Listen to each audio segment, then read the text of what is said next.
I crossed paths with a psychopath. About 8 years ago, I had a very intense interaction with someone who, I believe, targeted me and took pleasure out of cruelty. I was taking a bus with my then GF to the mall, when the topic of dreams came up and we recounted some of our own recent dreams.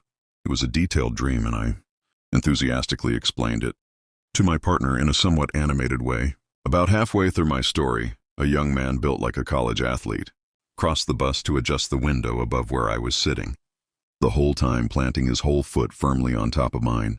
At first I thought it was an accident and he would adjust. A second later I tried to pull my foot out from under his butt. I genuinely struggled under his weight. I shouted, "Yo," as I ripped my foot out from under his size. 13, I look up and to my disgust, I see he was just toiling pointlessly with the window. I was so confused. The whole thing felt like a horrible humiliation ritual. "You were clearly doing that on purpose. What's up, man?" "What I do to you?" I pleaded with him as he sat back down in his seat across from me. I finally got a good look at him, and to my surprise he was devilishly handsome and clearly very strong. But he was dangerous, and his glassy black eyes made me very uneasy. "Oh, I'm sorry, I apologize," he said, then resting in a perfect smile. I tried to explain why it's really messed up that he seemed to do that, for no reason and without a care about me and the people around him.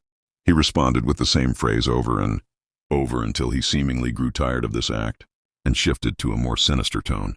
"Do you want to do something about it?" He grinned. He asked again, "Do you want to do something about it?" I'm from around the way, seen my fair share and can hold my own. That's how I knew he wasn't bluffing. I just froze.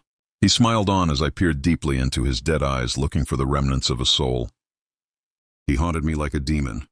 I just stared at him until I could say no.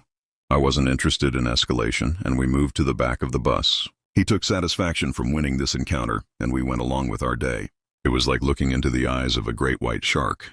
He had a cruel and predatory outlook, and anyone could be his next victim. No man has struck fear into my heart like this, and I just pray he stays away from good and decent people the rest of his damned life.